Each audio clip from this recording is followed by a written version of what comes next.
Some nights carry a different kind of quiet. That's where we begin.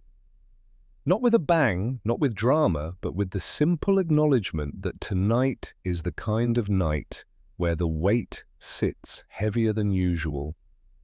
The kind where even small thoughts feel like they're carrying stones.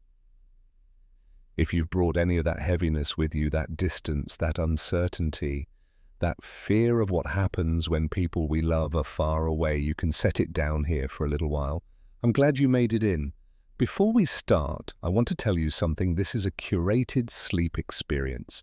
It's carefully researched, gently shaped to be as accurate as possible while still helping you unwind. Everything you're about to hear comes from letters preserved in the Imperial War Museum archives, oral histories collected by the Library of Congress, veterans' diaries held at the National Archives, memoirs published in the decades following the war, and photographs kept safe by families who lived through those years. We're building this story on the foundation of what was real. The world has told you one story about World War II.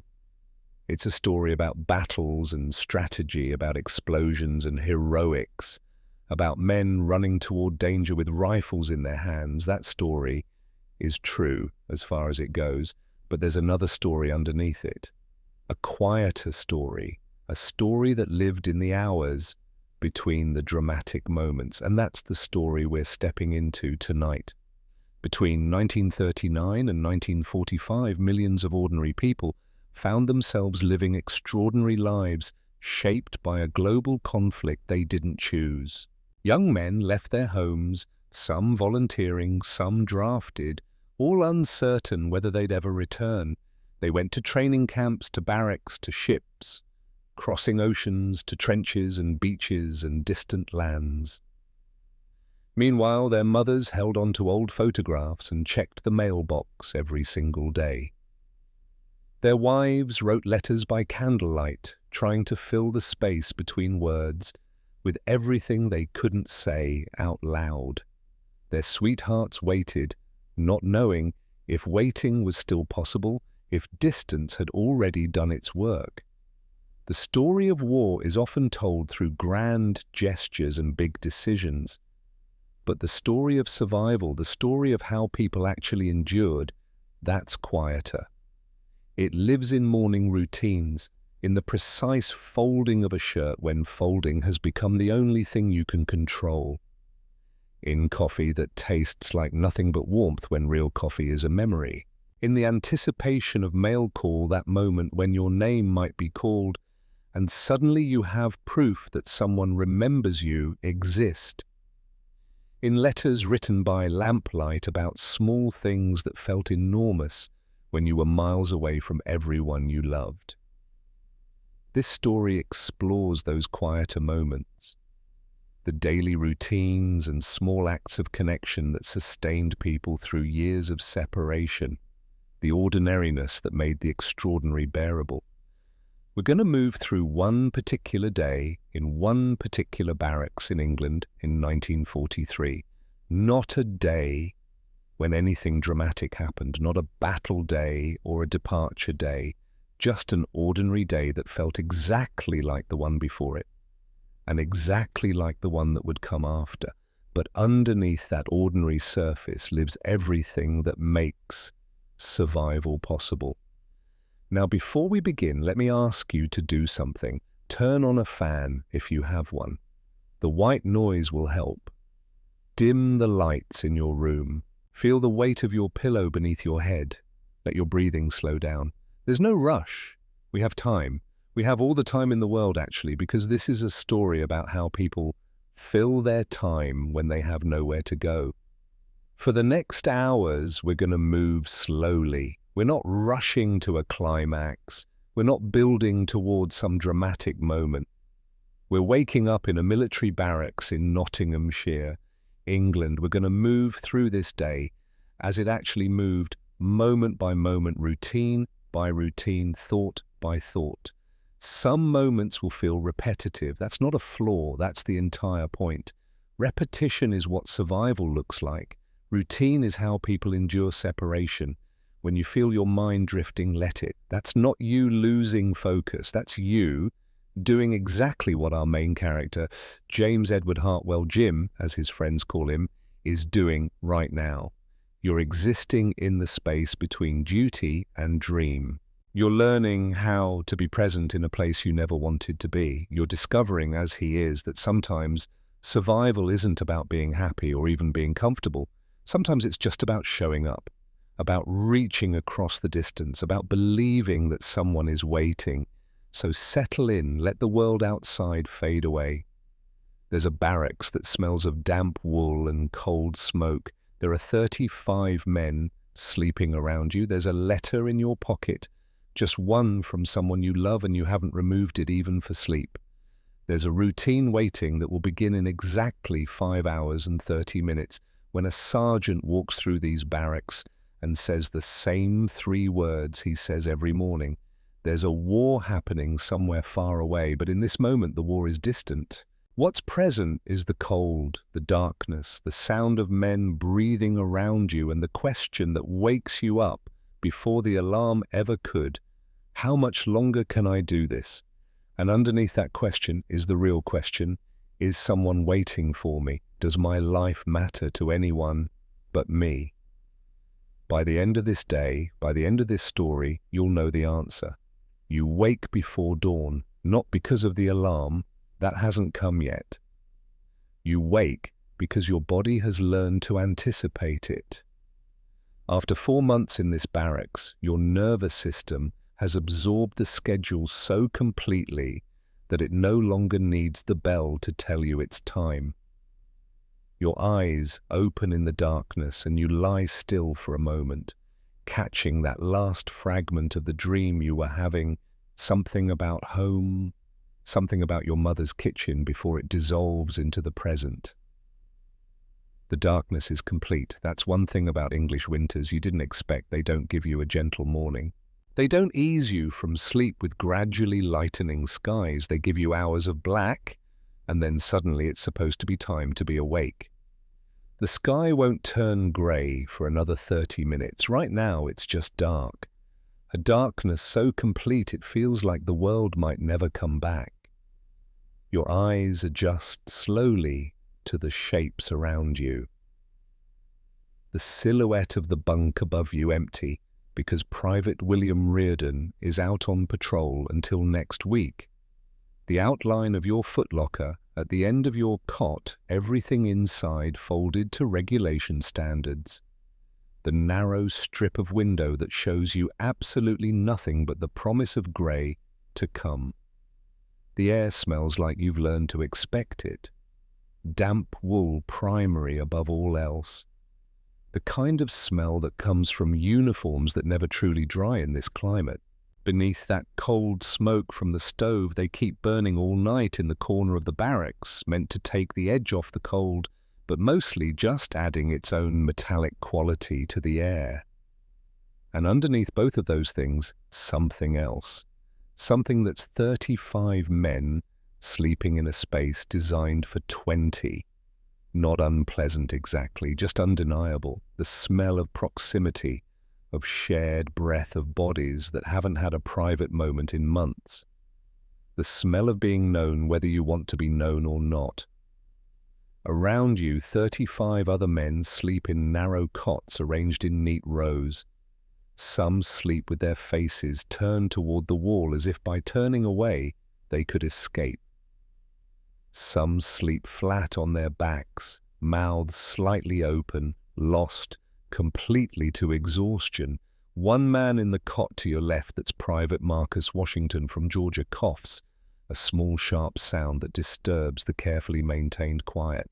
Somewhere down the row, Private David Sullivan, who's always thinking about someone, mutters something in his sleep. Words that almost form sentences, but don't quite. You've learned their names. You've learned their rhythms. Marcus coughs at 5:15 every morning without fail, as if his body keeps its own clock. Tommy Chen, the young one from San Francisco, talks in his sleep about places he'll never see again. Hank Kowalski snores in a pattern, one long breath, A pause, then a quieter breath. 1, 2, 3, 1, 2, 3. After months, these sounds are familiar enough that silence would feel strange. You lie still, staring at the dark ceiling beams barely visible in the pre-dawn darkness. Your body is warm beneath the blanket, one of the military-issued blankets that's thin enough to see through, but somehow still traps heat, but you know that in 15 minutes you'll be cold. The barracks are always coldest just before dawn, as if the night is making one last effort to hold on before giving way to day. You're not in pain, but you're not comfortable either. You're in that in-between state where every part of you could stay still for another hour, but you know sleep is finished. Your mind is already beginning its work, cataloguing the day ahead, running through the routine you've done 100 times before, asking the same questions you ask every morning. In your pocket, the one thing you haven't removed, even for sleep, because you told yourself this was allowed, this small violation of regulation, you have a letter. It arrived 11 days ago. You've read it so many times that you know certain sentences by heart, can recite them without looking. Your mother's handwriting, careful and precise. The garden is coming in nicely, she wrote in November, when nothing is coming in anywhere, when the world is grey and cold, just like here. Your sister sends her love, though you know she's angry. You know she thinks you volunteered for nothing. But that's not the sentence that matters. The sentence that matters is this: I think of you every morning when I make coffee and wish you were here to drink it. What she's really saying is, I wake up worried. I start my day afraid. I make coffee, and I think about where you are and whether you're safe and whether you'll ever come home. But I make the coffee anyway. I keep living.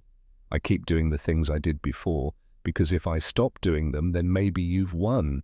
Maybe the war has taken more than you could actually take. That's what mothers are, you think. They're people who keep making coffee. You don't take the letter out now, you just feel it there against your ribs, solid and real and 3 weeks old. It's been folded and unfolded so many times that the creases are beginning to tear slightly. You should probably stop reading it so much, but you won't. At exactly 5:30, the wake-up call comes, not harsh, not violent. Sergeant Edmund Whitmore isn't the type. He walks through the barracks with footsteps that are slow and even measured in a way that suggests he's been doing this for a very long time and has long since made peace with it. His voice when he speaks isn't loud enough to be unkind, but it's loud enough that you can't pretend you didn't hear it. All right, lads, up, up, up. Let's move. 3 words. The same 3 words every single morning for the past 4 months. You wonder sometimes what Sergeant Whitmore does on Sundays. The one day he doesn't say these words. Where does he go? Does he sit somewhere and not talk? Does he say something different to his family? You've constructed elaborate narratives about him. You think he has a daughter.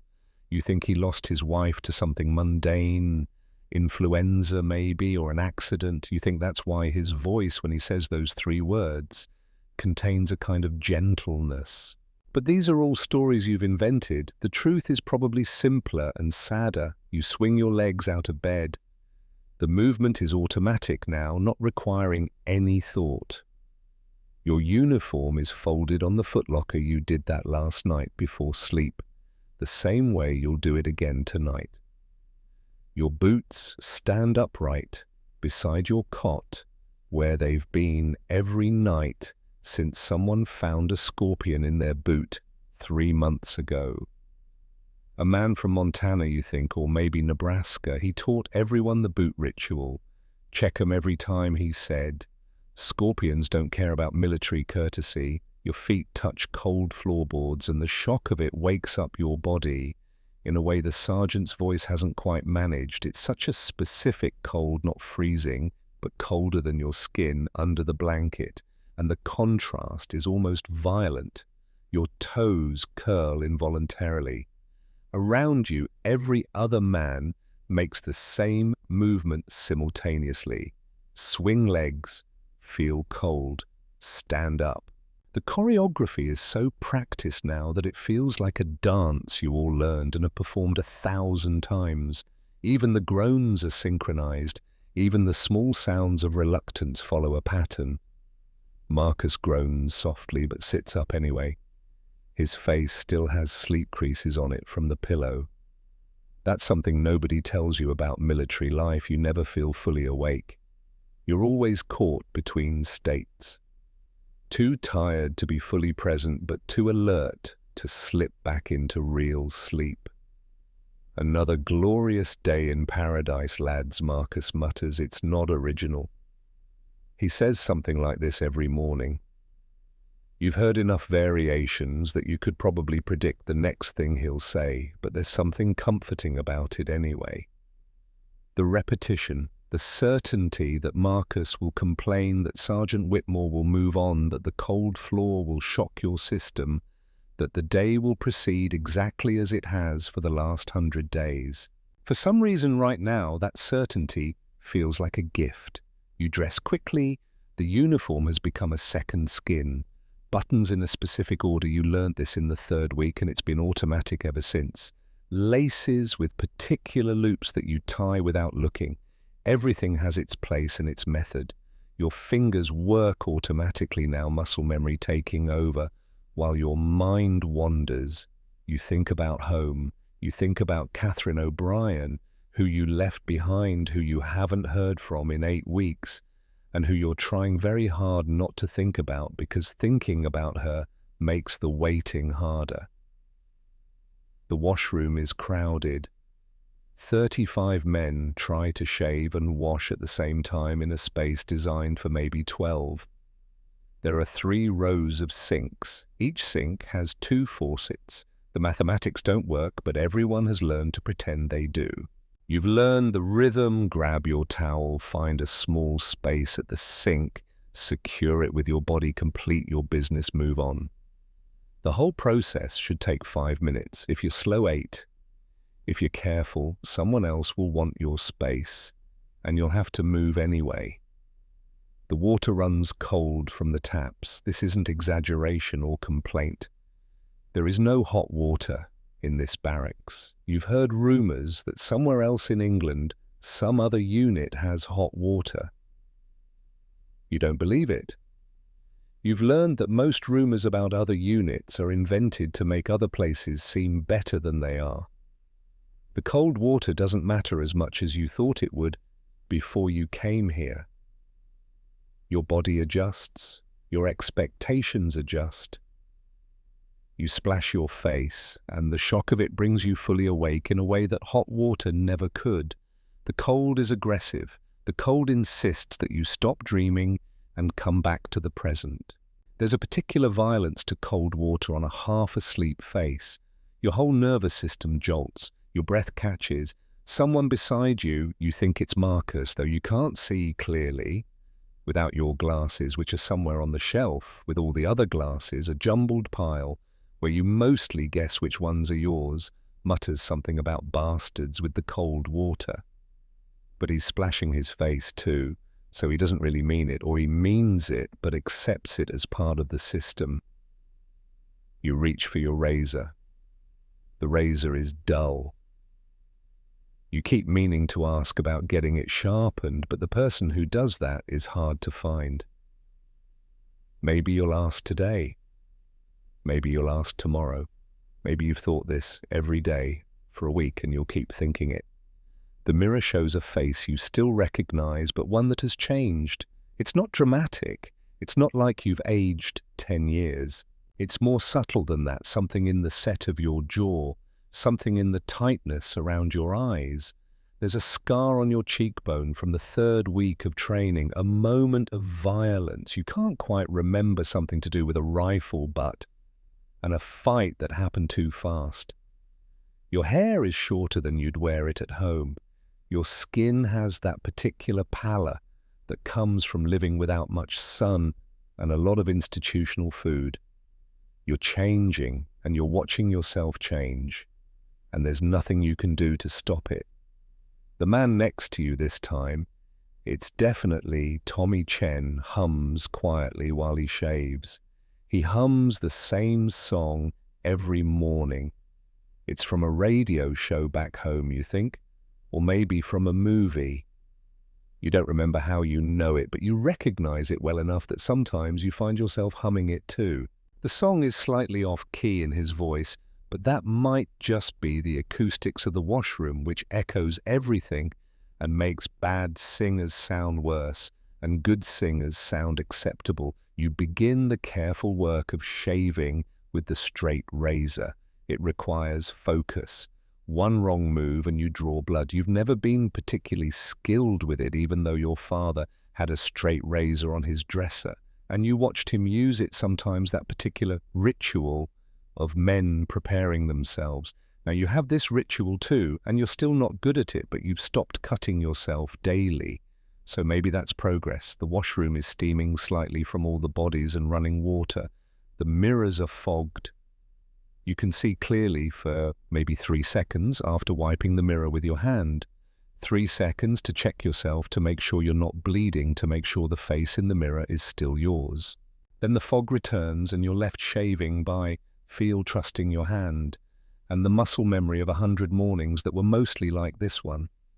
You finish shaving without drawing blood. It's becoming easier, this small victory. You rinse the razor under the cold water and set it carefully on the shelf. The shelf is wet. Everything is wet in this room. You wipe your face with a towel that never quite feels dry, but is the closest thing to dry that exists here.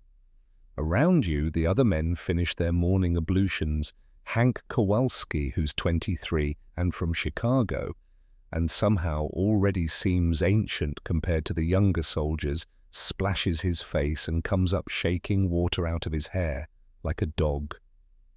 He catches your eye in the mirror and nods, just a small acknowledgement that you've both survived another night, that you're both still here, that the day is beginning whether you want it to or not. Water's colder than a witch's, he starts, but then stops himself. There's an officer somewhere in the barracks. Not close enough to hear, but close enough that you have to be careful. With language, heart, he finishes quietly. You manage a small smile. It's the kind of smile that costs you nothing, but feels important anyway. The washroom empties out gradually. Men drift away in ones and twos, pulling on uniform tops, rolling up their sleeves, moving toward the next thing on the schedule. You stay a moment longer, looking at yourself in the mirror. You're trying to memorize this face. You're trying to understand who you're becoming. In the glass you see a young man, you're only 22, though you feel older, with hollow cheeks and eyes that have learned to be careful.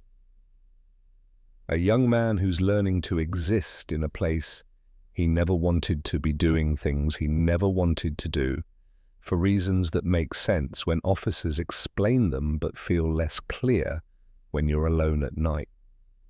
Tommy Chen is the last one to leave, still humming. The song follows him out of the washroom, and for just a moment it's just you and the mirrors and the cold water still running from one of the faucets. You turn off the water. Waste is a concept that's been drilled into you so completely that it's become instinct. You never leave a tap running. You never leave a light on. You never leave food on your plate. Everything matters now. Everything has a price. Everything connects to survival in ways you're still learning to understand. The mirror shows you something else, though, something underneath the physical changes. There's a kind of resilience beginning to form.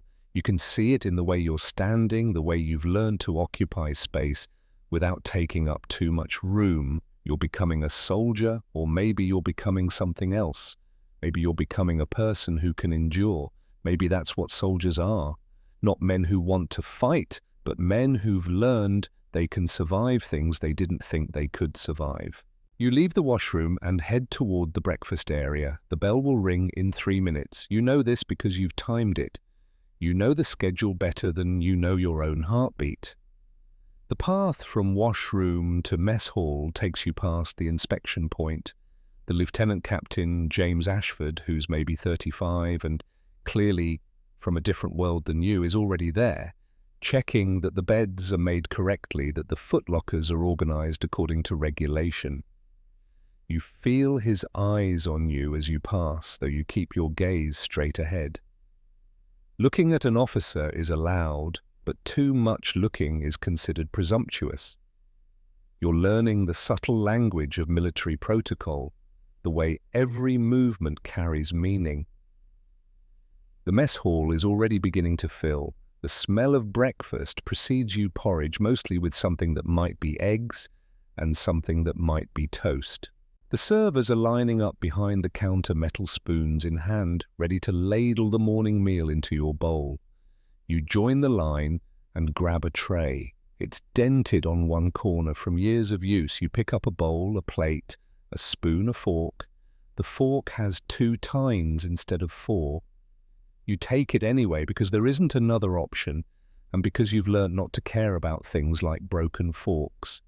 The server ladles porridge into your bowl. The porridge is grey. It's warm, which is something. It has a texture that could be described as thick or gelatinous, depending on your mood and how much sleep you got. You don't hate it. You don't love it. You understand that its purpose is to fill your stomach and provide enough calories that you can function through the morning. It fulfills this purpose. That's what food is now, function rather than pleasure. Toast appears on your plate. The toast is slightly burned on the bottom edges. Someone in the kitchen is not particularly careful with the toast, or maybe they are, but the ovens are unpredictable. Or maybe it doesn't matter, because burned toast still fills your stomach. You've stopped wondering about it. A small spoonful of jam. It tastes vaguely of apples, but might be made from turnips. Honestly, you're not sure anymore. You asked someone once, maybe it was the cook, maybe it was someone who'd been here longer, what it was made from, and they said, "Does it matter?" Which is a fair point. It tastes like something sweet or almost sweet, or what your tongue remembers sweet tasting like. That's probably good enough. Coffee appears in a thick ceramic mug. The coffee steams. The steam has a particular smell that's both welcoming and slightly threatening. It smells like something industrial that someone is calling coffee. You wrap your hands around the mug because the mess hall is cold despite being full of men and cooking heat, and the warmth is more important than whatever the coffee tastes like. It tastes nothing like the coffee your mother made. Your mother ground real beans that she bought at the shop in town, and she made it in a percolator that made these satisfying sounds while it brewed. That coffee had flavors. This coffee tastes like hot. It contains enough caffeine to sharpen your thoughts and pull the last pieces of sleep away. It is functional coffee. It is survival coffee. It is the coffee of men who don't have the luxury of choosing what they eat. You find a space at one of the long wooden tables. The wood is scarred and stained from 100 years of use, probably, maybe longer. You sit across from Marcus, who's already halfway through his porridge, and beside David Sullivan, who's eating slowly, carefully, like he's trying to make the food last. You've learned to read the men around you. Marcus eats fast and doesn't taste anything. For him, food is fuel, a necessary biological function. David eats slowly, thinking while he eats. For him, food is a moment of peace, a break from whatever is happening inside his head. Conversation is minimal in the morning. Everyone focuses on eating, on gathering energy for the day ahead. The porridge is neither good nor bad. It simply is. You scrape your bowl clean because food is food and waste is unthinkable. There are people, you've read about them, heard about them, people who are hungry in ways you don't have language for. The thought of throwing away food, of not appreciating the calories in front of you, feels like a kind of betrayal. Your hands are cold, even wrapped around the mug. By the time you finish eating, they'll be warm. Then you'll go outside and they'll be cold again. You know this because you've done it every day, this cycle of cold and warm, cold and warm. Your body is learning to endure it. Your body is becoming someone else. Around you, other men eat their breakfast. Hank is telling a joke about something his wife wrote in a letter. Some of the younger men laugh, but it's the kind of laughter that comes from a place of homesickness, not actual humor. Tommy is still humming even with his mouth full of porridge. Will Reardon, the youngest one, is staring at his food like he doesn't recognize it. You've noticed him getting quieter every day. You wonder how long before the quietness becomes something else, how long before the routine breaks someone. You finish your coffee. It's time. The bell will ring in 4 minutes. The bell rings at exactly 6:15, and the routine continues. You file out with the others, tray in hand, depositing it on the stack that will eventually make its way to the kitchen. The servers are already moving on to the next batch of men. This is an assembly line, you think. This is how you feed 35 men efficiently. You move them through, fill them up, send them on. There's something almost beautiful about the simplicity of it if you try to see it that way. In the barracks, you return to your cot and make your bed. Hospital corners. You've learnt the technique so well that you could do it in the dark, probably though you haven't tried. The blanket has to be folded at precise angles. The pillows have to be arranged just so. When you're done, the bed looks like every other bed, identical, regulation perfect. It's one of the few things in this place that you completely control, and maybe that's why you do it so carefully. When everything else is being done to you, at least your bed is yours.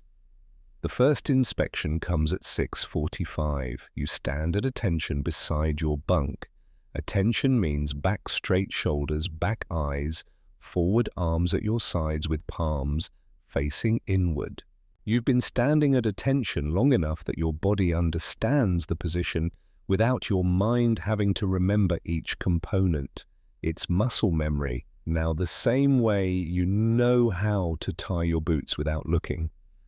Your heart rate is slightly elevated, though. Inspection always does that, even though you know you'll pass. Even though you've passed every inspection for 4 months. An officer walks through the barracks. You don't know him well. He's not the commanding officer. That's someone else, someone who appears less frequently and carries more weight when he does. This officer is Captain James Ashford. He's maybe 35. He has the bearing of someone from a different class, someone whose family owned things before the war, someone who went to universities and knew how to speak with authority before the military taught everyone else how to do it. He walks slowly down the row of bunks.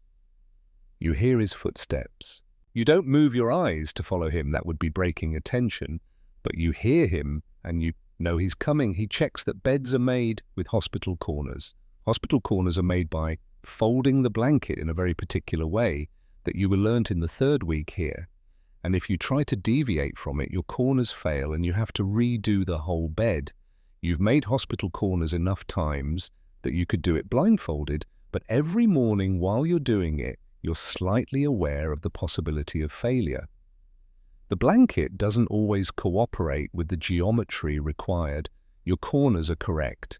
They're not perfect. You notice a wrinkle that might get you marked down if the captain is looking carefully, but they follow the regulation pattern. Diagonal fold tuck beneath fold over tuck, the edge beneath the mattress, create a sharp corner. It's like a problem in geometry. It's like a ritual. It's like the most pointless thing you've ever spent time on, and simultaneously it's the thing you spend mental energy on at 6:30 in the morning because it matters to people who matter, and therefore it matters to you. He checks that footlockers are organized according to regulation. Your footlocker is a small box at the end of your cot. Inside it, everything is folded and organized in a very specific way. The underwear is stacked, the socks are rolled, the undershirts are folded and placed in order. The regulation allows for very little personal interpretation. You've arranged it correctly because you've had weeks of practice and because you've watched what happens to men whose footlockers aren't arranged correctly, and you don't want that to be you. He checks that boots are polished to a proper shine. Your boots are polished. You polished them last night after dinner using the proper cloth and the proper motion. You can see your reflection in the toe, not perfectly, but enough that you know the polish has taken. Polished boots are one of the things you've learned to take pride in, even though 3 months ago you wouldn't have believed you could ever take pride in such a specific, pointless thing as the shine on a boot.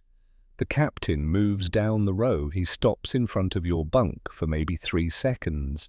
That's not a long time, but it feels like it stretches. You don't know what he's looking at. The corners, the footlocker, the boots, all three. He makes a small mark on a paper he's carrying. You don't know if it's a check mark or an X or something else. You don't know if you've passed or if you're about to be told to fix something. You've passed this inspection yesterday and the day before and the day before that. You know you'll pass it again today. But in the moment of him standing there, you don't know this, and your body tenses as if it doesn't know. He moves on. You don't relax your attention position until he's finished with the entire row and left the barracks. Only then does the collective tension release. Only then do men make small movements, adjust their uniforms, roll their shoulders. The inspection is done. 30 seconds from now it will feel like it never happened. But for the moment it's happening, it consumes every part of your attention in a way that nothing else does, except perhaps mail call, except perhaps hearing from home. Marcus mutters something under his breath. You can't hear what it is, but you know it's a complaint. Marcus complains constantly, and yet somehow his complaining doesn't bother you the way it might bother someone else. There's something real about it, something honest. In a place where you're supposed to accept everything without question, Marcus's refusal to pretend everything is fine feels almost revolutionary. Another day, another dollar, he says louder, now that the captain is gone. If they were paying me, that is. Hank laughs from 2 bunks over. It's a real laugh, the kind that comes from somewhere genuine. You find yourself smiling too. This is survival, you think. This is how you survive. Not by accepting everything with grim determination, but by finding small moments of humor in the absurd, by knowing that the routine is absurd and acknowledging it, even if only with a look or a quiet laugh. The morning drill begins at 7 o'clock. You file out onto the parade ground. It's a large open space where the grass has been worn away by thousands of marching feet, leaving packed earth that's hard and slightly muddy from yesterday's rain. The ground is uneven in places. You've learned the precise point where it dips, step 23, from the corner of the barracks, and you adjust for it without thinking. You march in formation across the parade ground, left, right, left, right. The rhythm becomes automatic. Your body doesn't have to consult with your mind about what comes next. Left foot, right foot, left foot, right foot. Your feet know the pattern. They know the spacing. They know the precise moment when you're supposed to lift your knee and when you're supposed to make contact with the ground. Your boots hit the ground in unison with 34 other pairs of boots. The sound echoes off the buildings that surround the parade ground: officers' quarters, supply, building, medical tent. The sound is powerful. It's the sound of unified purpose. It's the sound of unified purpose. It's the sound of 35 individual men moving as though they were one organism. When you march, you stop being yourself. You stop being the person who misses his mother's coffee, who has a scar on his cheekbone, who wakes up before the alarm wondering if there will be mail. You become part of something larger than your individual concerns. The officer calls out commands, left about face. Your body rotates 180 degrees, forward march, forward. Your left foot comes forward. Left turn, your body turns. Halt, you stop. Your body responds before your mind fully processes the words. This is the point of the drill, you think sometimes, and not to teach you how to march, you already know how to march, but to teach you how to respond without thinking, to teach your body to take commands directly, bypassing the reasoning part of your brain, to teach you to be a body that moves in coordination with other bodies rather than a mind that makes individual decisions. The parade ground is packed, earth-worn smooth by thousands of marching feet. Your footfall creates a small cloud of dust. In the morning light, you can see all 35 dust clouds rising together, small pale explosions of earth with every footstep. Puddles from last night's rain reflect the grey sky. Some men march through the puddles, some step carefully around them, breaking formations slightly to avoid the water. The officer doesn't correct them. Maybe he hasn't noticed.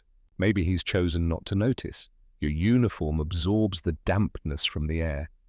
By the end of drill, the wool smells even more strongly of itself, that wet wool smell that you've learned to associate with morning, with exercise, with the particular quality of an English morning. Your breath comes harder as you march. The physical exertion wakes up your whole body in a way that the cold water and the cold coffee didn't. You feel your heart working. You feel your lungs filling. You feel alive, or at least you feel the physical sensations that confirm you're alive. The precision of marching satisfies something in you. The synchronization, the unity of movement. 35 men, moving as one organism, responding to the same commands, following the same rhythm. Individual concerns fade when you march. There is only the rhythm and the commands and the collective motion. There is only the feeling of being part of something larger than yourself. For 30 minutes each morning, you stop being the person who left home, who hasn't heard from Catherine in 8 weeks, who wonders if the girl he left behind still thinks about him. For 30 minutes, you're just a body moving in coordination with other bodies. For 30 minutes, you're safe in the anonymity of the collective. When drill ends, your individual concerns return immediately. The moment the final command is given and you break formation, the weight of your personal thoughts settles back on your shoulders. You can feel it. It's almost physical, but for those 30 minutes, you got to set it down. You got to be part of something that didn't require you to remember home or fear the future or wonder what it all means. Sometimes that's enough. The man beside you in formation is Hank.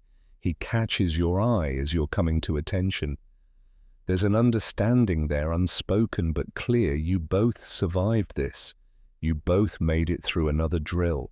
You both know that at some point, maybe years from now, this will end. You'll go home. You'll return to a life where you don't have to march in formation or stand at attention or wear a uniform. But for now, you march. For now, you endure. Physical training comes next. You report to the PT instructor, a man whose name you don't know and whose face you barely remember, because he doesn't look you in the eye when he gives commands. He just barks them out into the cold morning air and expects compliance. Push-ups. 50 count. I want to see, chest to deck, or they don't count. You drop to the ground. The earth is cold and damp. You place your hands shoulder-width apart. You lower your body. Chest to deck. Up. Chest to deck. Up. By the time you reach 20, your shoulders are burning. By 30, your whole body is shaking slightly. By 40, you're just pushing through, not thinking about anything except the next repetition and the one after that. Somewhere in the middle of this, you become aware that you're part of a group of men all doing the same thing, all experiencing the same burning in their shoulders, the same shakiness, the same moment of wondering if they can do one more. There's something binding about this. Something that creates a kind of brotherhood that you didn't ask for but have grown to appreciate.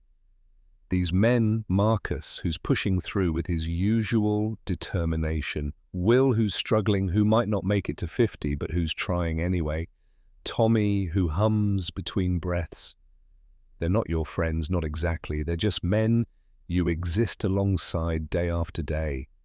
When the instructor calls time, you collapse onto the ground, breathing hard. Your chest is heaving. Your arms feel like they're not entirely connected to your body anymore, but you're done. You did it. You'll do it again tomorrow, and the day after that, and the day after that, until your body stops being surprised by it and starts expecting it. Sit-ups on the damp grass, running laps around the perimeter of the camp. Your breath comes in white puffs in the cold air. Your muscles complain at first, then settle into the work. The man running beside you makes a joke about how his mother's cooking gave him better endurance training than any army exercise. A few others laugh, conserving breath between words. By 9 a.m., you're exhausted in a way that's almost cleansing. You've pushed your body to its limit and found you're still standing. That counts for something. By 9 a.m., the PT instructor dismisses you and you report to your assignment for the day.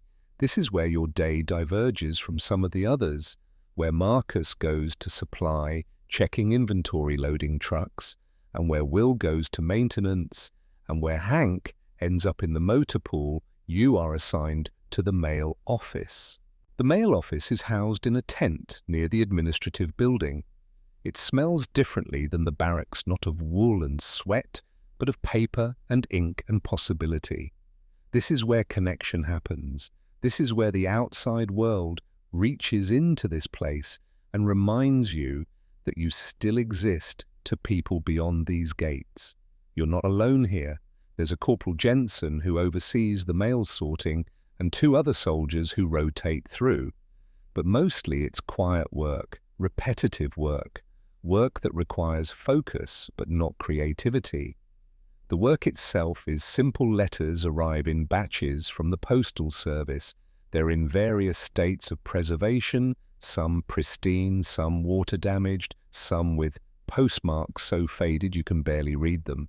You sort them by name, alphabetical order. Each name gets its own stack. At 2 p.m. every day, mail call happens. Jensen calls out the names. Men come forward. Their faces show their reactions before they can control them. Relief if a letter came, disappointment if it didn't. You watch these reactions like you're studying a language you don't speak yet. But here's the thing about working in the mail office: you see everything. You handle letters from wives, letters from mothers, letters from sweethearts. Some have perfume, some have children's drawings, some have photos tucked inside. Some are thick with content. Some are thin, written in a hand that shakes slightly. And you see which men get letters and which don't. You notice that Hank gets letters regularly. A letter arrives almost every 2 weeks, always in the same handwriting, always addressed to Hank Kowalski in a woman's careful script. You know, this is his wife. You've seen him look at the envelopes like they're made of gold. You notice that Marcus went 6 weeks without getting anything. You watched him get quieter and quieter during that time. And then 3 days ago, a letter came, his mother's handwriting, not as careful as Hank's wife's, but determined to reach him. And Marcus changed after that. The complaint in his voice shifted. It became lighter, somehow less desperate. You notice that Will Reardon hasn't received a single letter in the entire time you've been working here. 4 months. No mail, nothing. You watch him during mail call. Watch him not expecting his name to be called. Watch him seem almost relieved when it isn't like there's no disappointment to feel if you've already decided nothing's coming. That scares you more than anything else you've witnessed here.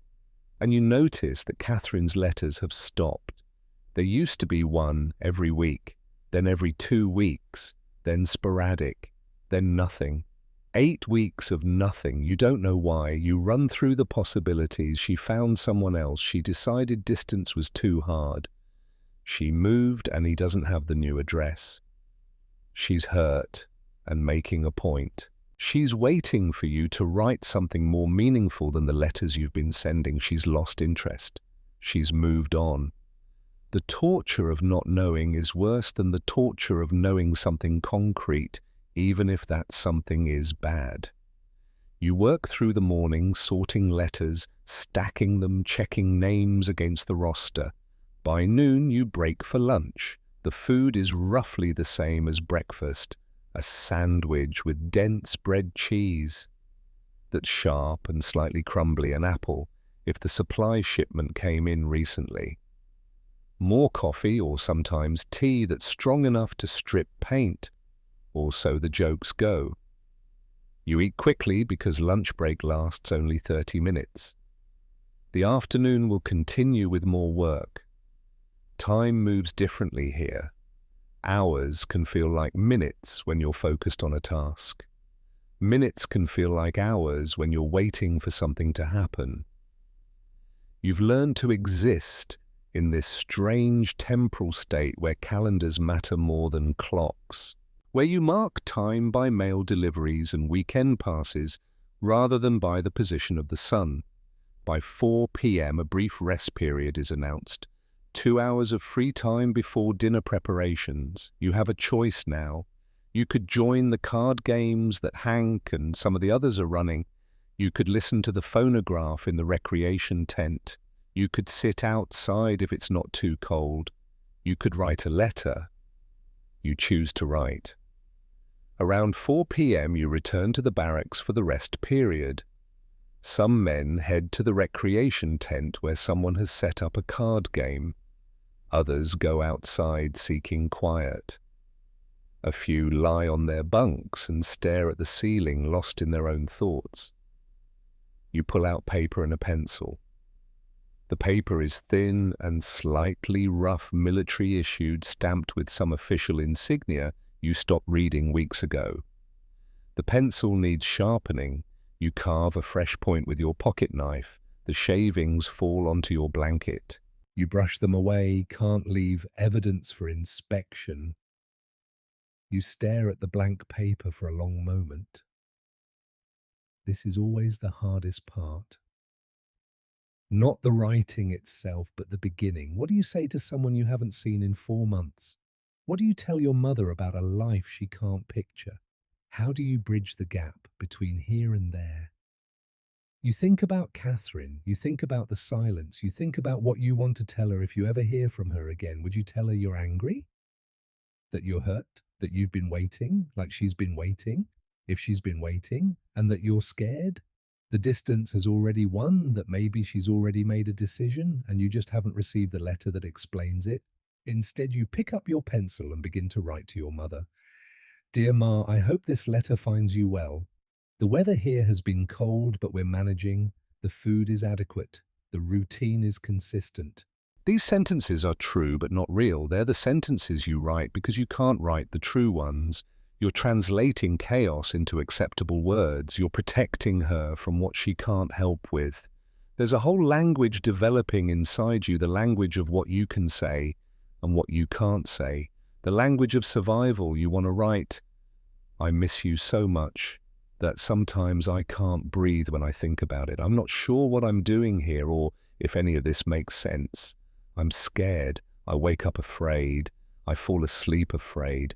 But you don't write that because she already worries, because she's already waking up at whatever hour coincides with your morning, thinking about you, wondering if you're safe. Because if you tell her you're scared, she'll worry more and she has enough to worry about already. You continue writing, I think about you every morning when I drink the coffee here. It's not like yours nothing here is like it is at home. But it's warm and it helps me start the day. I hope you're taking care of yourself. I hope you're getting enough rest. You pause. You want to write constantly when you say you think about home. But constantly is too much. It will worry her. It will make her think you're suffering.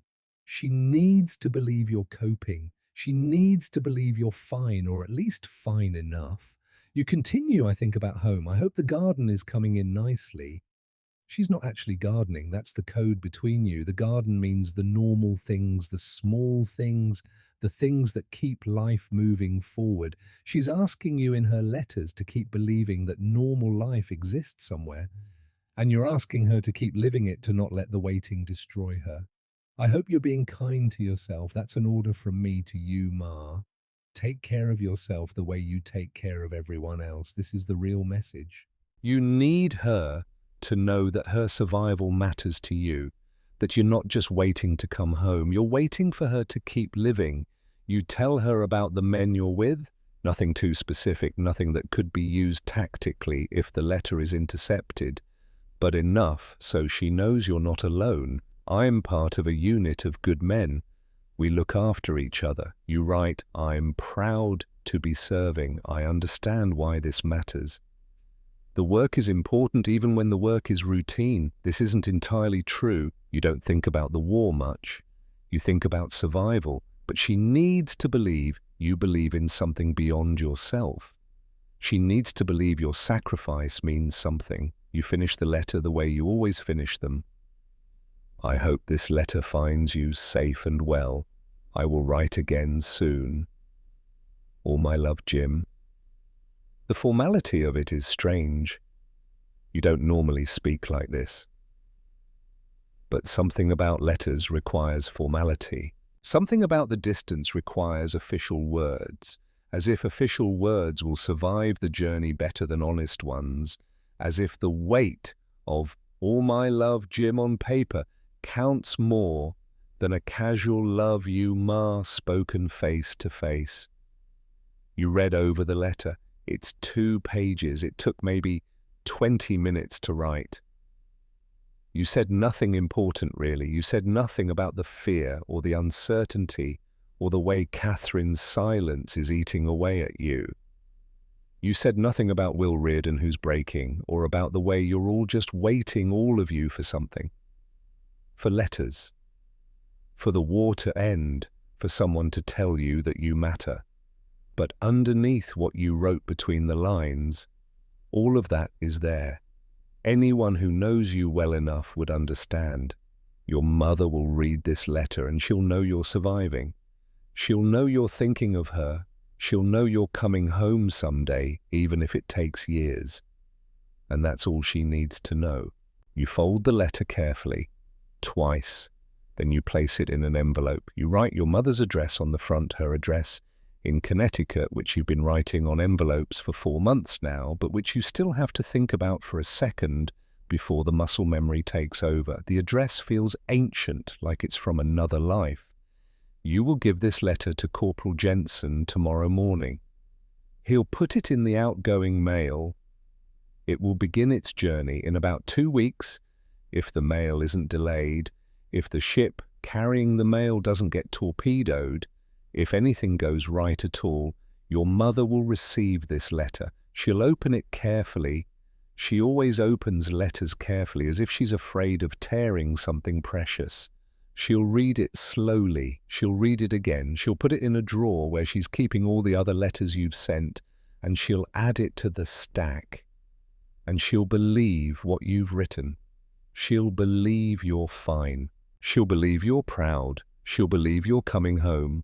She won't know about the silence from Catherine. She won't know about the fear.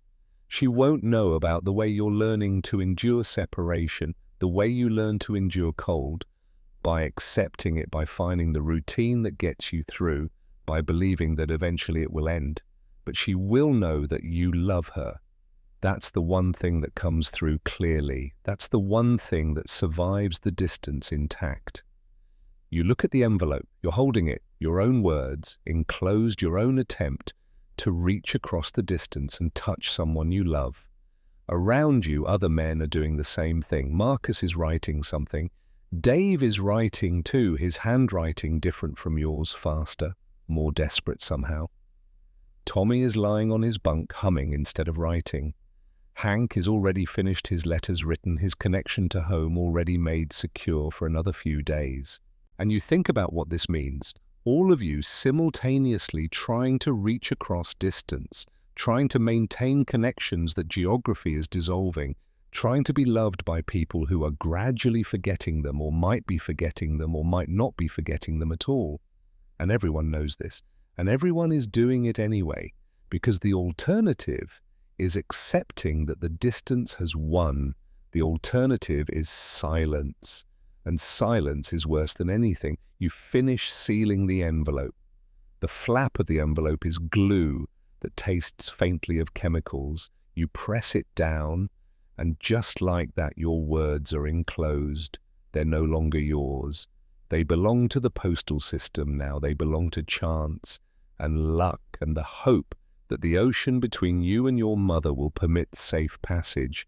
You sit on your bunk for a moment holding the envelope. Will Reardon is asleep beside you. The kid's always exhausted, always pushing his body to keep his mind too busy to worry. He's curled on his side, his blanket pulled up to his chin, his face finally peaceful.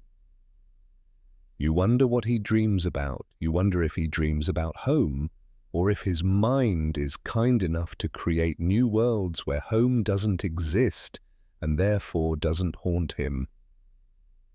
Around you, the barracks is entering that in-between time. Some men are still writing, some are playing cards in the corner, some are reading books that are being passed around. Adventure stories, mostly nothing too demanding. Nobody wants to think too hard right now. Nobody wants to engage with anything more complicated than a plot they've already forgotten most of. Marcus is still writing. You watch him covertly. He's hunched over his paper, his pencil, moving quickly. What is he writing? To his mother, you think? To a girl, maybe. To someone. His face is concentrated. This matters to him. This reaching across distance, it's not just habit, it's survival. Dave Sullivan is writing too, without him telling you that he's writing to a woman. The way he's positioned himself, the way he's sometimes pausing to think, the way he crosses things out and rewrites them. This is a letter that requires precision. This is a letter to someone he cares about more than just obligatorily. You wonder what he's saying. You wonder if the woman he's writing to realizes how much her response or lack of response could change the trajectory of his entire life. Tommy is still just lying there humming. You don't think Tommy has anyone writing to. You don't know his story, not really. You know he's from San Francisco. You know he hums the same song every morning. You know he's always smiling, but his smile doesn't reach his eyes. Beyond that, he's a mystery. Maybe he writes letters and doesn't send them. Maybe he's writing letters in his mind that he'll never actually write. Or maybe he's made peace with the fact that distance has already taken everything from him, so why bother reaching across it? Hank is reading a photograph. You can see him from where you're sitting, though you're not trying to look. He has it propped up on his pillow. A woman and 2 children. He's already memorized it, But he looks at it anyway. He looks at it constantly. You've seen him pull it out a dozen times a day. It's worn from handling. The corners are beginning to fold, but he never stops looking. And you think this is what we do. We reach across distance, over and over, day after day, in letters and photographs and memory and hope, and the stubborn refusal to accept that time and geography can break what matters. You place your letter on your pillow. You'll deliver it tomorrow. For now, you just need to know it's written. You need to know you did your part. You reached across the distance. You told your mother you love her in the only language available to you right now. The problem is Catherine. The silence is Catherine. You pull her photograph out of your pocket. You keep it there. Not regulation, but nobody looks hard enough to find it. And you need it. You need to remember what her face looks like. It's becoming harder to picture her clearly without the photograph. You fear that one day you'll try to remember and she'll be gone. Your memory will have substituted someone else's face or a version of her face, that's distorted by time and fear and absence. The photograph is from before the war. It's from a dance at the community center.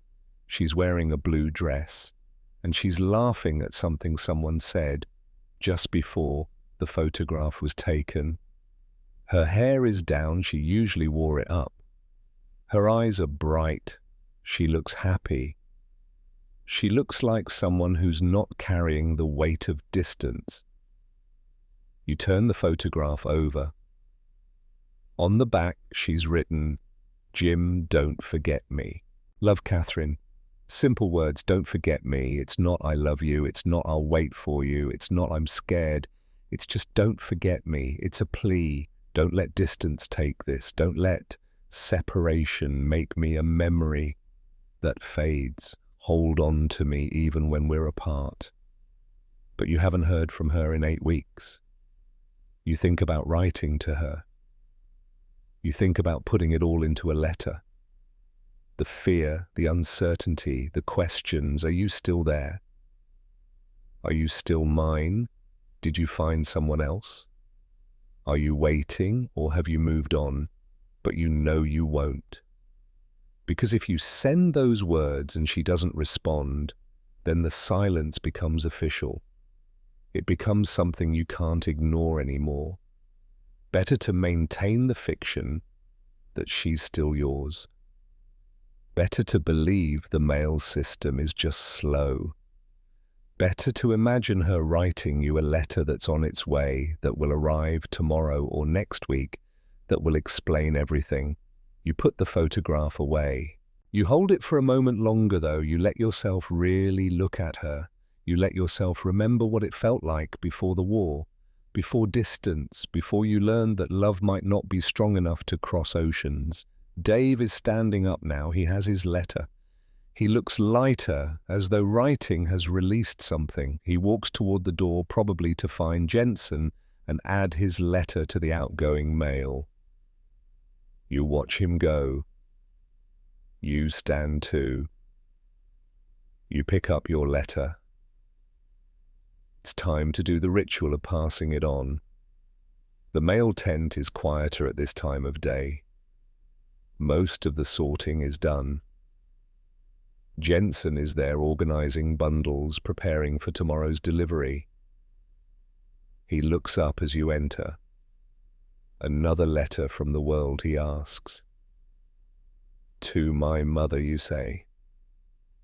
He nods, like he understands what that means. He probably does. He probably processes 50 letters a day from men trying to maintain connections to the people they love. He probably understands that this is how people survive. Connection over distance. Words on paper standing in for presence. The promise that someone hasn't forgotten you encoded in ink and paper. You hand him the envelope. He adds it to the stack of outgoing mail. Tomorrow it will be processed. Within days it will begin its journey. Within weeks it will arrive. Your mother will open it. She will read your words. She will know you're alive. This is how you survive. On the walk back to the barracks, you think about Catherine. You think about what you'd write. If you knew she was still waiting, you'd tell her the truth. You'd tell her that distance is hard, that waiting is hard, that sometimes you wake up and doubt if she's really yours anymore, or if time has already claimed her, if she's already decided that loving someone across an ocean is too much. But you'd also tell her that if she's still there, if she hasn't moved on, if she hasn't given up, if she's still somehow yours across the distance, then you're still alive in a way that matters. Because you'd have something to come home to. You'd have proof that the separation was temporary. You'd have evidence that love survives distance. You'd tell her, don't give up on me yet. I haven't given up on you. But she hasn't asked you to write that. She hasn't asked you for anything because she hasn't written to you in 8 weeks. And the silence is starting to feel like an answer. Evening brings a few hours of free time. The sun is setting early. It's November now, and darkness comes whether you're ready for it or not. By 6 p.m. the sun is already halfway below the horizon. By 7, it's gone completely. Some men gather in the recreation tent where someone has set up a phonograph. Music plays big band tunes, mostly Benny Goodman and Glenn Miller, and the songs remind everyone of dance halls on Saturday nights back home. The women were there too, dancing in those halls. You danced with someone once, the sister of a friend, and you were terrible at it and she was kind about it anyway. You think about that sometimes. You think about how kindness in small moments can become the thing that keeps you human. Other men shoot pool on a table with felt worn thin in spots. The balls don't roll true anymore, they skip and bounce unpredictably, but no one has bothered to fix it. You could shoot pool if you wanted, you're adequate at pool, but tonight you don't want to. You find a spot in the corner of the barracks where you can be alone without being obviously alone. The corner is near the window. If you sit here, you can see outside a little bit. Not much, just the fence and the guard tower beyond it, but enough. A bit of the outside world that isn't the parade ground or the mess hall or the washroom. The light outside is fading. The sky is that particular blue that comes right before full darkness. In a few minutes it will be completely dark. Then they'll turn on the lights in the barracks and the darkness outside will become absolute. You prefer right now in this in-between time when you can still see the sky but it's dark enough that you don't have to see much detail. A man sits down beside you. It's Hank. You didn't expect this. Hank is the social one. He's always in the center of things, organizing card games, telling stories, keeping everyone's spirits up with jokes about his wife and his kids. But now he sits beside you, and there's a quietness to it. A deliberation. Rough day, he asks. You don't answer immediately. What would you tell him that you spent all day handling other people's connections to the people they love and watching your own connection crumble into silence, that Catherine hasn't written in 8 weeks and you're starting to accept that distance has won? No, you finally say. Just a long day. They're all long, Hank says. But some are longer than others. He pulls something out of his pocket, a photograph, black and white, a woman and 2 children. You've seen this photograph before. Hank shows it to people sometimes, but tonight something feels different about it. Margaret and the kids, he says. That's David, he's 6. Sarah's 3, I know you say. You've heard the stories. David is learning to read. Sarah has started asking for her father. The house is being maintained by Margaret's sister. The garden is being kept. Life is continuing without him. They're real, Hank says. That's what I need you to know. Whatever doubts you're having, whatever fear you're carrying, they're real. The people waiting for you are real. They exist. They're not going to disappear just because distance is happening. You look at the photograph. Margaret is smiling. David is serious the way children are serious in formal photographs. Sarah is looking off camera, distracted by something. This is a family. This is proof that love continues even when people are separated. I wrote to you during mail call today, Hank continues. Did you notice I got a letter from Margaret? 3 weeks old by the time it arrived. But it came. It always comes. And that means she's waiting. She's doing her part, sending me proof that she exists, that she hasn't forgotten me, that when this ends, however it ends, I'll go home and she'll be there. That's good, you say. You want to be happy for him. And you are. But you're also envious. You're also scared that his experience won't be your experience, that your mother will get old waiting, that Catherine will give up. I know you didn't get anything today, Hank says. I watch the mail. I notice who gets called and who doesn't, and I know that's been happening for you for weeks now. You don't respond. It's too painful to say out loud. She might still write, Hank says. The mail gets delayed. The system isn't perfect. Someone's letter gets lost at sea. Someone's letter takes the long way. It doesn't mean they've stopped writing. It doesn't mean they've given up. Or it means exactly that you say, quietly. Maybe Hank admits, or maybe it means she's scared. Maybe it means she's trying to figure out how to tell you something and she can't find the words. Maybe it means she's moving on and doesn't know how to say that. Or maybe the mail is just slow. He puts the photograph away, but carefully, like it's precious. All I'm saying is, don't give up yet. The ending isn't written. Whatever happens with your girl, she hasn't told you it's over. She's just been quiet. Quiet isn't the same as goodbye. You want to believe him. You want to believe that Catherine is just scared or busy or waiting for the right moment to write back. You want to believe that silence doesn't mean abandonment. Keep writing, Hank says. Even if you don't get responses, keep writing. Because the act of writing is the act of refusing to accept that distance has won.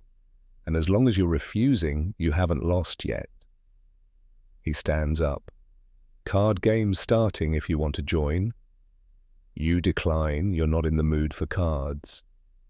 You're not in the mood for anything except this sitting by the window, watching the light fade, holding on to the possibility that Catherine might still be yours. Around you, the barracks settles into evening rhythm. The phonograph is still playing. The card games are underway. Someone is reading. Someone is writing. The men are all doing the things that keep them alive, the routines, the connections, the small acts of resistance against the distance that separates them from the people they love. And you think maybe Hank is right. Maybe the story isn't over yet. Maybe Catherine is out there thinking of you, scared, uncertain, but still yours. Maybe all you have to do is keep showing up, keep writing, keep reaching across the distance. Maybe that's enough. Dinner comes at 8:30. You file in with the others. Stew again with vegetables that are overcooked but plentiful. Bread, pudding for dessert. You eat everything on your tray because waste is unthinkable and because eating is a way of saying, I'm still here, I'm still alive, I'm still willing to continue. After dinner you have until lights out at 10 p.m. 2 hours of free time. Some men read. Some men listen to the radio. Some men go to bed early. You sit on your bunk and you think about Catherine. You think about what you'll write her next. You think about the possibility that she might respond. You think about the fragile, almost miraculous fact that love can survive distance if both people choose to make it survive. You think about the men around you, all of them waiting, all of them writing, all of them refusing to accept that geography is stronger than love. You think about your mother who will receive your letter, who will know that you're alive, that you're thinking of her, that you're coming home someday, and you begin to understand something. The routine isn't meaningless. The drill, the inspection, the breakfast, the lunch, the mail office, none of it's meaningless, because all of it is what fills the time between now and home. All of it is what keeps you alive. All of it is proof that you're surviving. And survival is how you prove to the people you love that you're worth waiting for. Around 10 o'clock p.m. lights out comes. The next morning arrives exactly like the previous one. 5:30 a.m. Sergeant Whitmore's wake-up call. Up, up, up, let's move, you dress, you eat, you inspect, you drill. It's all automatic now. The routine has become so ingrained that you could do it in your sleep. And maybe that's the point. Maybe the routine is designed to work when your mind is elsewhere. Maybe it's designed to hold you together even when you're falling apart. By 9 a.m. you're in the mail office again. The mail has arrived, a new batch of letters, some water-stained, some pristine. You begin your work sorting, alphabetizing, stacking. Your hands do the work while your mind drifts. You're thinking about Catherine. You're thinking about the 8 weeks of silence. You're thinking about whether hope is something you should be holding on to or whether you should have let it go by now. And then a letter with your name. Handwriting, you know. Catherine's handwriting. Your hands actually shake as you pick it up. Around you, the world becomes quiet. Corporal Jensen continues working, but to you, there's no sound except the sound of your own heartbeat. There's this letter, this envelope, this proof that Catherine hasn't disappeared, that she's still there, that she's reached across the distance and written to you. The postmark says it was written 6 weeks ago. It's taken 2 weeks to arrive. That's why she hasn't written recently, because she did write. The mail is just slow. You don't open it in the mail office. You can't. This letter is private. This letter is sacred. You slip it into your pocket against your ribs, where you keep everything that matters, where you keep your mother's letters, where you keep your life. The rest of the morning passes like a dream. You complete your work. You deliver the mail at 2 p.m. when mail call happens. You watch the men react to their letters or their disappointment. You listen to the names being called. And you don't raise your hand. You don't claim your letter. Not yet. You need to be alone when you read it. At 4 p.m. rest period comes. You go back to the barracks. Will Reardon is asleep again. The kid sleeps away half the day now, trying to escape. You sit on your bunk. You pull out the letter. You hold the envelope for a long moment before opening it. You let yourself feel the weight of this moment. This letter has traveled across an ocean. It's crossed a war. It's survived the possibility of being lost forever. And it arrived. It's in your hands. You open it carefully. The letter is several pages, written in Catherine's careful handwriting. You read, "My dearest Jim, I hope you'll forgive me for not writing. I've wanted to write 1,000 times. I've started letters that I couldn't finish. I've thought about what to say and found myself unable to say anything that seemed true. The truth is, I've been scared. Scared that distance would make me love you less. Scared that time would change who you are.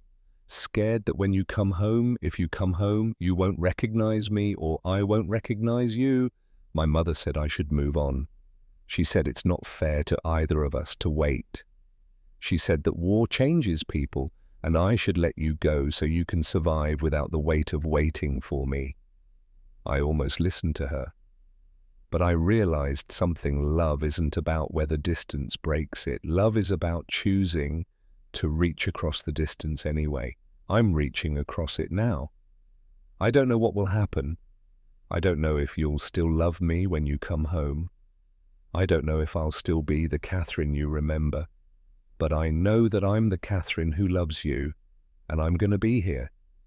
Writing weekly from now on, being proof that someone on this side of the ocean still thinks of you, wants you to come home, believes in a future with you. If that future doesn't exist, we'll grieve it together. But I'm not abandoning hope before the grieving has to happen. I love you, Jim. I miss you. I think about you constantly. Come home safe. Catherine. You read the letter again. And again, you read it until you've memorized every word, every punctuation mark, every expression of her choice to reach across distance. Relief floods through you, profound relief. She was scared, she wavered, but she came back. She chose you. She's going to write weekly. She's going to wait. She's going to be there. Will Reardon is still sleeping beside you. You don't move. You just sit with this letter in your hands and you feel something shift in your chest. Something that's been tight, anxious, afraid, it releases. Slightly. Not entirely, but enough. You put the letter away carefully. You fold it and you place it in your pocket where you keep the things that matter, where you keep proof that you're loved. And you understand finally what Hank meant. It's not about the mail arriving quickly. It's not about constant letters. It's about choosing to reach. It's about Catherine doing the work. about her pushing through her fear to tell you that she still loves you, about her refusing to let distance win. That evening you write back immediately, "My dearest Catherine, your letter arrived today. I've read it 5 times already, and I'll probably read it 5 more times before I sleep. Thank you for being scared and choosing me anyway. Thank you for reaching across the distance. Thank you for refusing to let fear be stronger than love. I'm scared too. I'm scared every day. But your letter has changed something. You've given me proof that the distance doesn't have to be permanent. You've given me a reason to keep surviving. I love you. I miss you. I'm coming home. Jim." You seal it quickly before you can second-guess yourself. You add it to the outgoing mail. Tomorrow it will begin its journey across the ocean.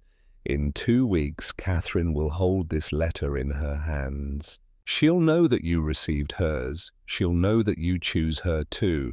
This is survival. This is what keeps people alive, not the absence of fear, but the choice to reach across distance anyway, the choice to love someone you can't see, the choice to believe in a future that might not exist. You found something you didn't know you were looking for: hope. Not the hope that the war will end soon, not the hope that you'll come home next month or next year, but the hope that when you do come home, Catherine will be there, that your mother will be there, that the people you love will still know you. That's enough. That's everything. Days continue. The routine doesn't change. Still 5:30 wake up. Still breakfast inspection drill work. Still evening free time. Still the mail office sorting letters, watching men's faces light up or fall when their names are called or not called. But internally, everything is different. You move through the routine now with understanding. It's not escape from self. It's not just time passing. It's preparation. It's practice. It's how you prove you're worth waiting for. Every morning you get out of bed and you face. The cold water is a moment of choosing Catherine. Every inspection you pass is proof that you're holding it together. Every letter you sort is a connection you're facilitating. Every day you survive is another day closer to home.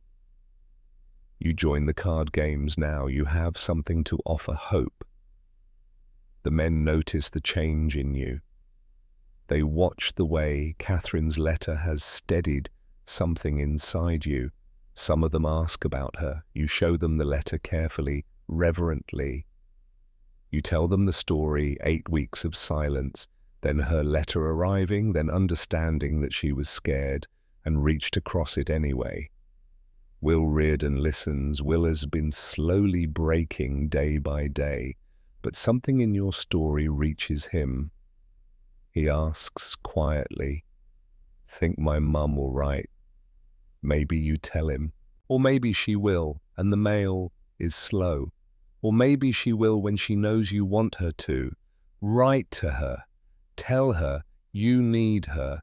Tell her you're here, you're surviving. You need proof that someone remembers you exist.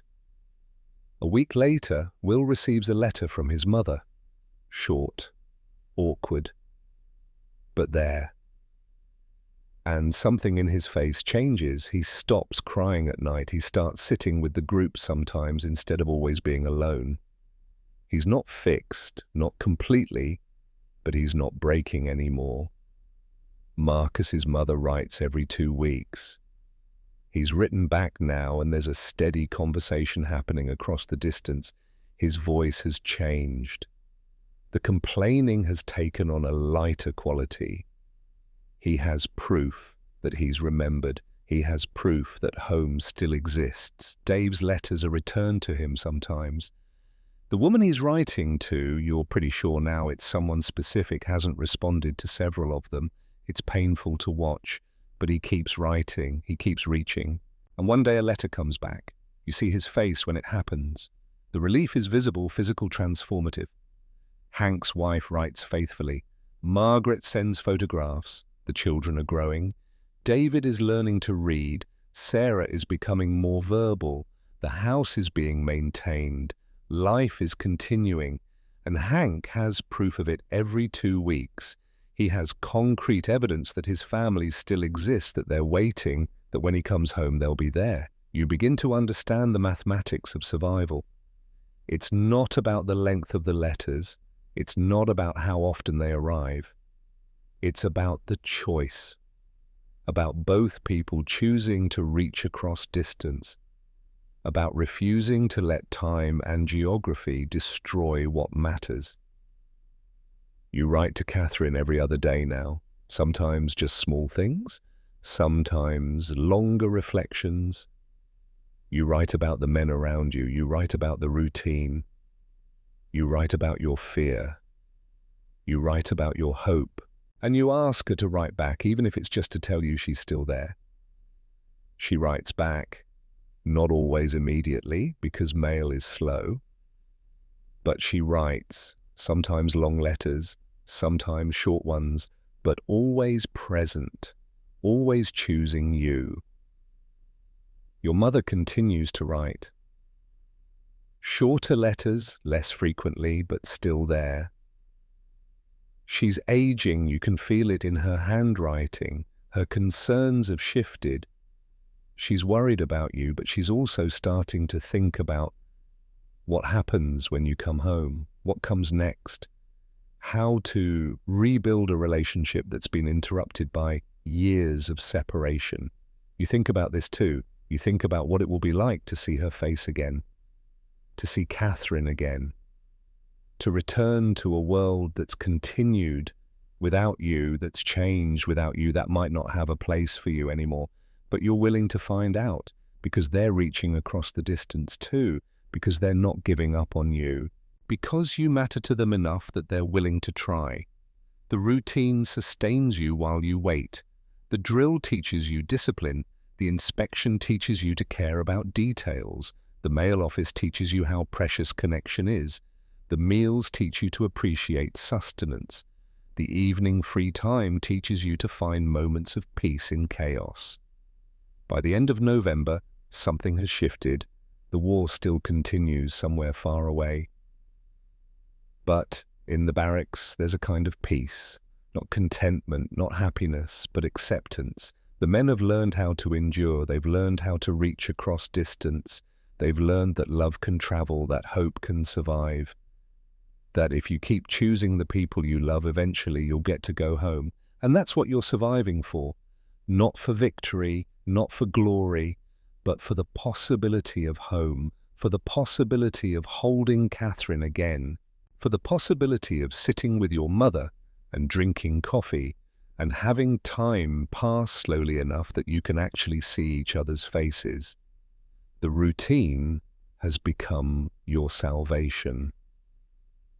3 months later, in February 1944, you receive orders. You're being reassigned, not going home, but going to different barracks. Further from the war, but also further from Catherine in terms of postal delivery, greater distance, but also closer to where soldiers are being discharged, closer to when the war might end, closer to possibility of going home. Your first reaction is dread. You've built a life here. These men have become your brothers. The routine is familiar. Catherine's letters come to this address. If you leave, what happens to the connection? Then you understand the war is shifting. People are being moved around. The system is preparing for something.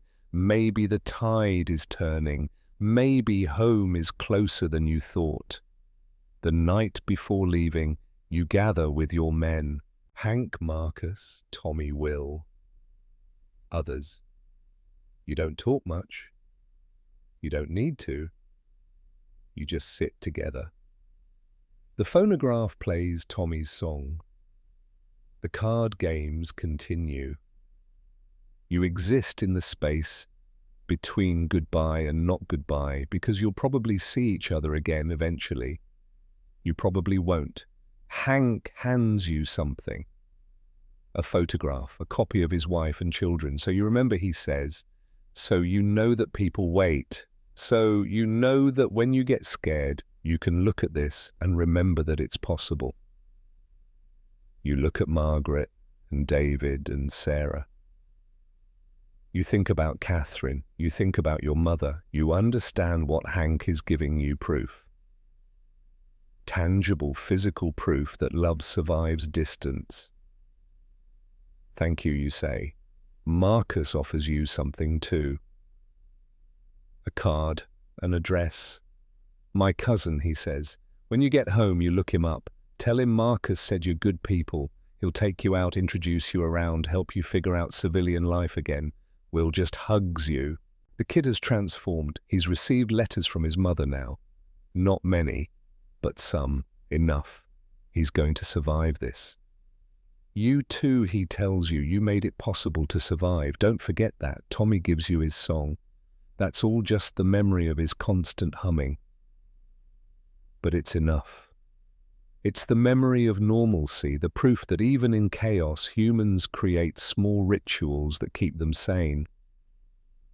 You leave them letters hidden in your bunks. Letters to whoever comes after you, whoever occupies your bed, whoever thinks their situation is hopeless, dear soldier. You might not know it yet, but you're going to survive this. Not because it will be easy, not because you're particularly strong, but because you're going to reach across distance and find that other people are reaching back. Write letters. Write them even if you don't send them. Write them especially if you're scared. Write them to your mother, your love, your friend, whoever matters to you. And if you're very lucky, they'll write back. If they do, you're going to be okay. If they don't, you're still going to be okay, but you'll have to find another reason to keep going. Another person to reach for. I'm leaving this letter for you because I want you to know you're not alone. We're all here, all of us, in this barracks, all of us reaching across distance, all of us trying to prove that love is stronger than geography. It is, I promise you. Love survives distance, but only if you choose it, only if you keep reaching. So keep reaching, Jim. You fold the letter and place it in the bunk for whoever comes next, for the chain of humans all doing the same thing, all surviving, all reaching, all enduring. The reassignment happens quickly. You're moved to a different barracks in a different town. The mail system adjusts. Catherine's letters still reach you, though they take longer now.